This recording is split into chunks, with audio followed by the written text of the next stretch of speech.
G'day guys, welcome back to my channel. My name is Wildkard. Thank you for being here and watching my content. I do appreciate it. And as always, it is my pleasure and privilege to entertain you as we talk about the greatest sport in the world, rugby. And this is Rugby, Super Rugby, Round 10, the Fijian Drua versus the Blues at home, Churchill Park in Fiji. Man. I was kind of excited with this game, right? So the Fijian Druas has been known to be one of the best counter-attacking team in the world, and the Blues, whilst not having that same name associated with them, if you look at the Blues lineup, Bowden Barrett, Riku Ioane, Mark Talea, Caleb Clark, those guys are not just the best, counter-attacking players in club rugby, in Super Rugby. They're the best counter-attacking players in the whole world, right? So it's two super dangerous counter-attacking teams that can score tries from anywhere on the field up against each other. And boy, two teams came out with very different approach to this game. The Endurers, obviously we know the game plan. They're going to counter-attack, they're going to run the ball at you, they're going to try to play the offload game. The Blues, on the other hand, was very, very good at managing the game in the right territories, forcing the Endurers to run from their own half and making it very difficult for the Endurers to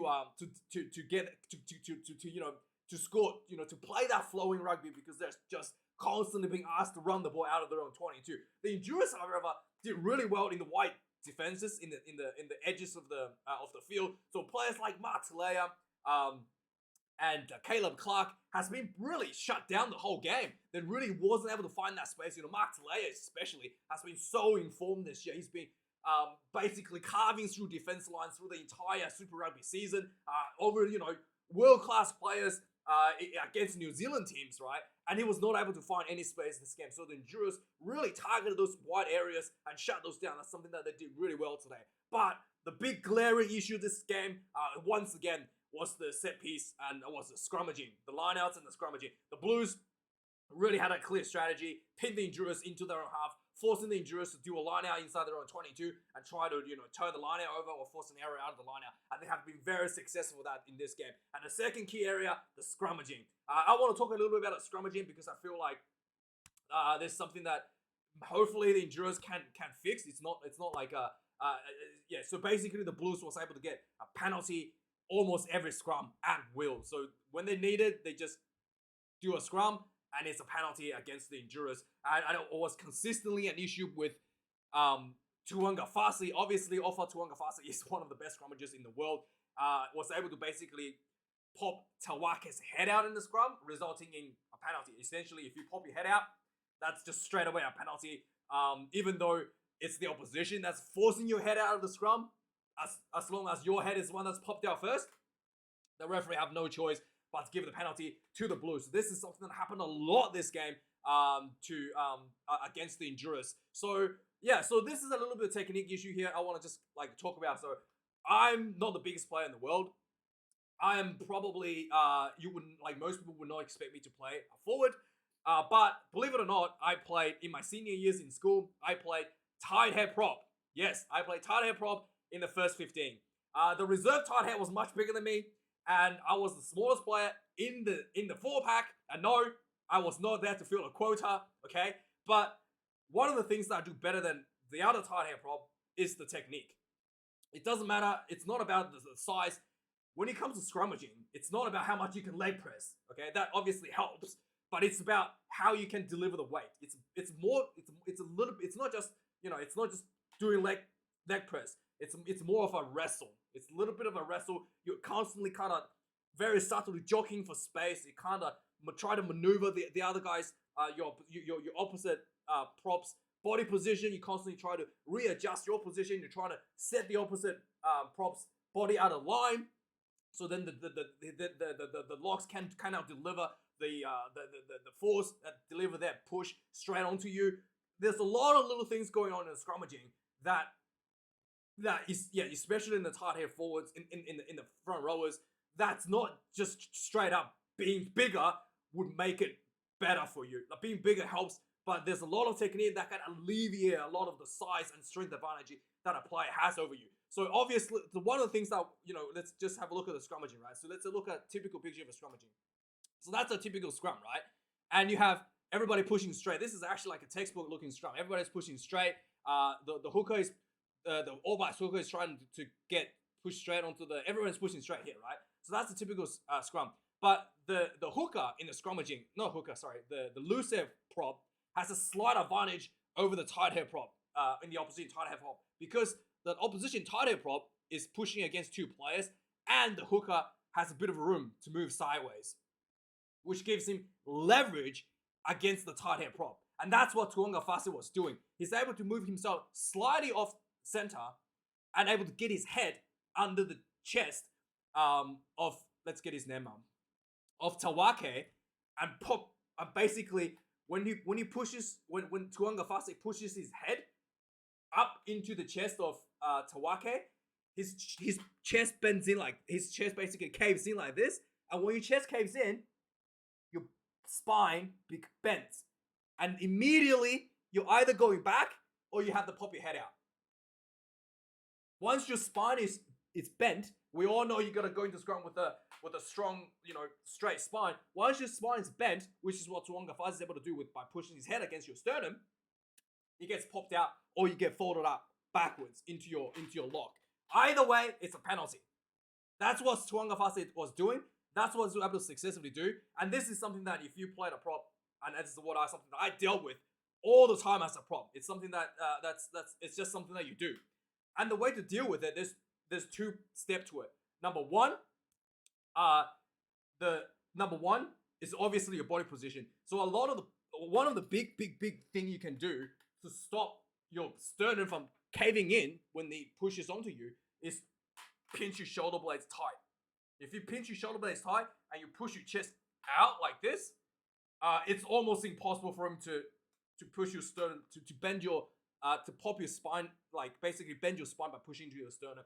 You can try this. Like if you're in this position, if you're pushing your shoulder blades tied together like this, this is like as solid as you can get. Like it's almost impossible for him to bend your spine.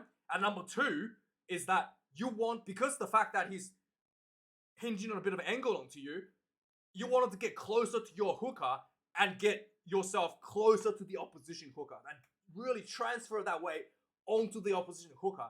And basically this isolates the loose air prop in the opposition team.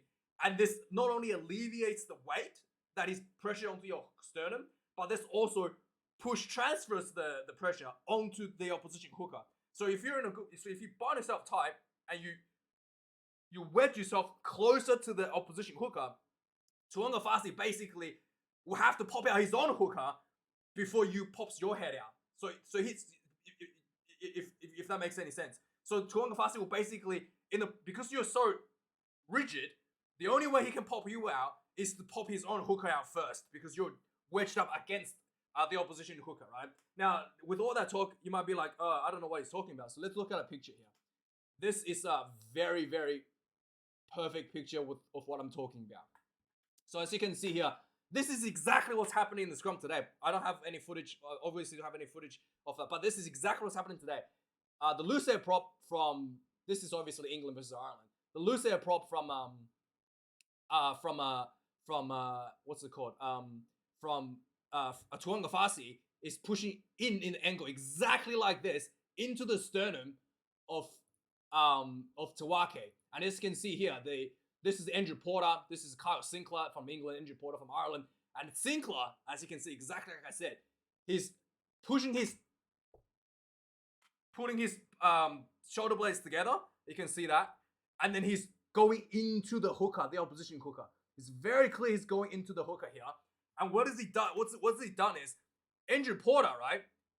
You can see Porter's actually going down, because Sinclair, you can see from his right hand, is actually pinching his shoulder down, pinning his chest onto the top of Porter's head. So Porter's not actually going to have he doesn't have the space to actually get under the sternum and go up. He's actually getting pinned down. And also, the fact that Sinclair is under the hooker here, Sinclair is actually using Ireland's hooker as leverage to ping down to ping down what's his name? Andrew Porter here. So you can see this is exactly what's happening, and this is exactly what the Fijians needs to do to deal with this situation. It's all technique. It's not just let's squat more and take some more protein. It's all technique. So Sinclair here is basically doing a textbook. I would say, yeah, this is basically the perfect way of dealing with it. He's got the perfect technique here to deal with someone that's trying to push under his sternum and pop his head out.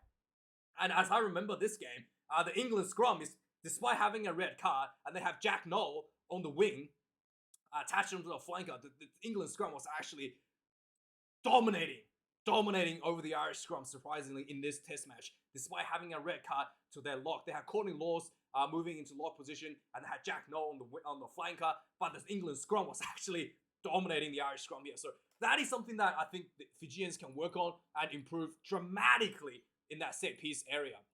So let's look at some of the match stats as well now. So overall, 2 tries to 3. The Fijians had a little comeback in the end, but the Blues were able to just really manage the game and hold on to that lead. 2 tries to 3, 519 run minutes to Fijians, 530 to the Blues.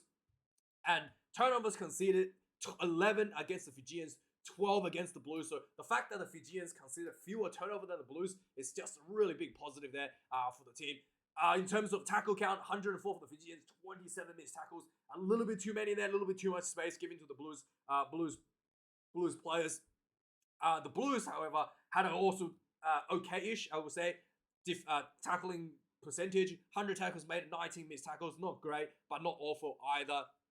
Kicks in play, 14 for the Fijians, 19 for the Blues. Perfect conversions for both teams.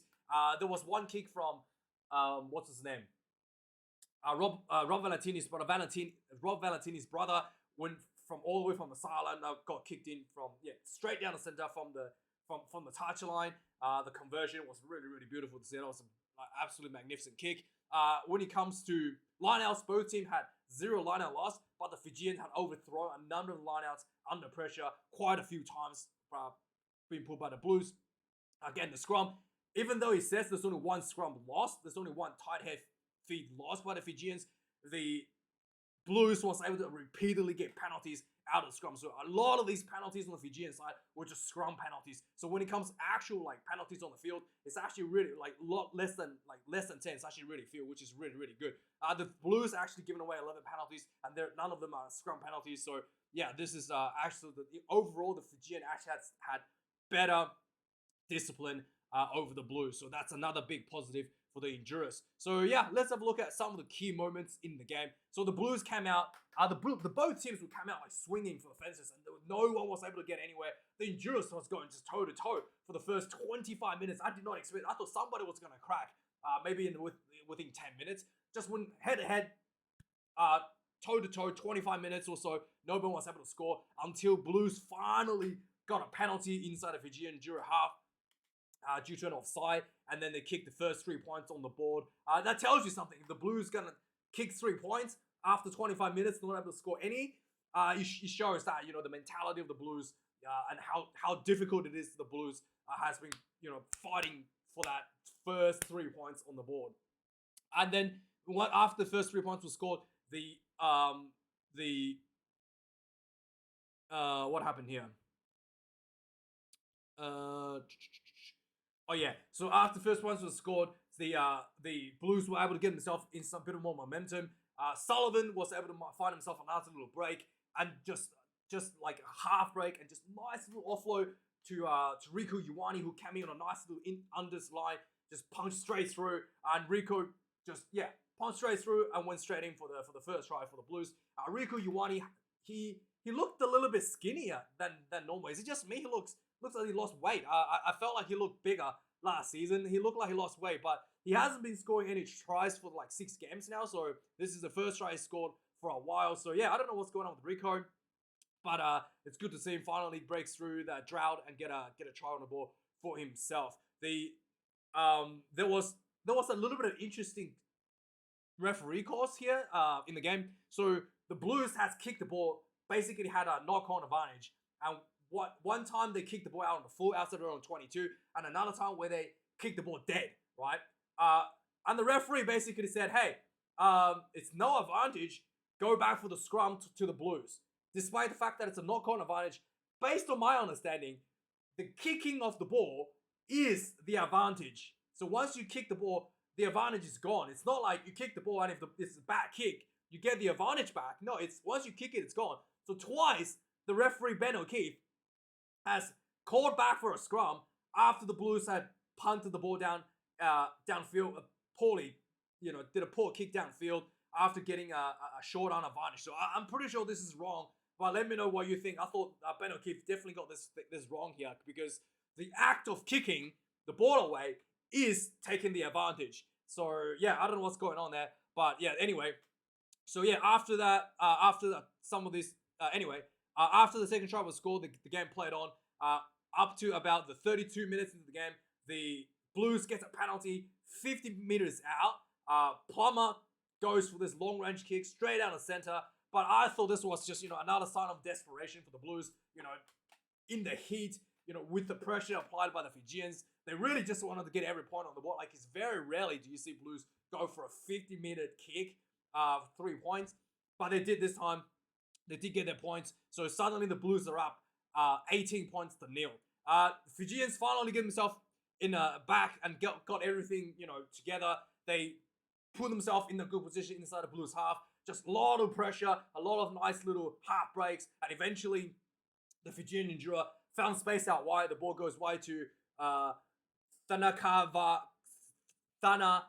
Kaivata, who just, big number 8 on the wing, just nice little step, goes into the corner, and try for the Endurers. First try, 7 points to 18, 34 minutes into the game. And just before half-time, just before half-time, the Endurers once again was under pressure to do a defensive lineout inside their own 22, and then overthrow their own lineout once for the second time already this game.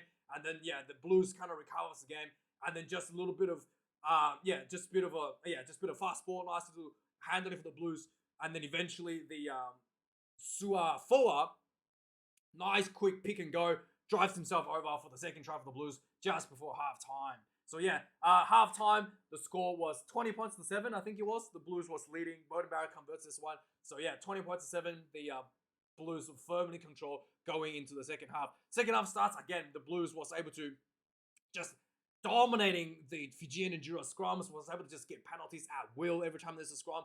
There was a lot of, basically back-to-back penalties as a result of scrummaging. The Blues was able to get very close to the Endurers try line. A lot of, just start rumbling, and eventually Dalton Papali'i pick and go, and with the help of the teammate, gets driven over the try line for a third try for the Blues. 27 points to 7, 49 minutes into the game. 65 minutes into the game, there was a nice little, Fijian Drua, has been, for the whole game, the Drua has been trying to run the ball out of their own half, and finally they were able to get inside the Blues 22. A lot of pressure applied, and just a nice little short ball to the same man who scored the first try, Tanakai Vata, who goes into the corner for the Drua for the second try. 66 minutes into the game. Suddenly the scoreboard is 14-27 with about 15 minutes left. The game is looking like potentially the Endurers could make a comeback to win the game. And sure enough, the Blues was not going to let that go. Relentless amount of pressure inside the Fijian half. A lot of scrum penalties, and another 1 or 2 scrum penalties resulted in Blues, right inside the Fijian 22 getting a penalty. I thought the Blues might go for the try, but the Blues did the smart decision and tried to get the scoreboard out of reach for the Endurers. They did the score more than twice, so the more than 3 times actually. So the Blues taking out 3 points. Beauden Barrett pops this one through. So the scoreboard reads now 30 points to 14 with about 10 minutes left. The Endurers have to score 3 times to win the game, which is incredibly difficult. So just before full time, 77 minutes, the Endurers again was able to find a turnover inside their own 22. Quick ball out wide, counter attack, runs down the field. Some beautiful passes between the players. Goes in for the try. Referee says there was a forward pass. Calls the try back. It was it was really absolute sublime ball handling. But there was a forward pass. Apparently, I didn't see a forward pass, but anyway, the referee on the field said there was a forward pass. And there was a try for the fans at the end for the Endurers, but it was not really, it was, but it didn't count. So that was basically the end of the game. There was a that was basically the end of the game. The Endurance was, tactically outplayed and by the Blues. And when it comes to taking the scrummaging, I really hope the Endurance can work on that scrummaging, the tight head, the tight head body position.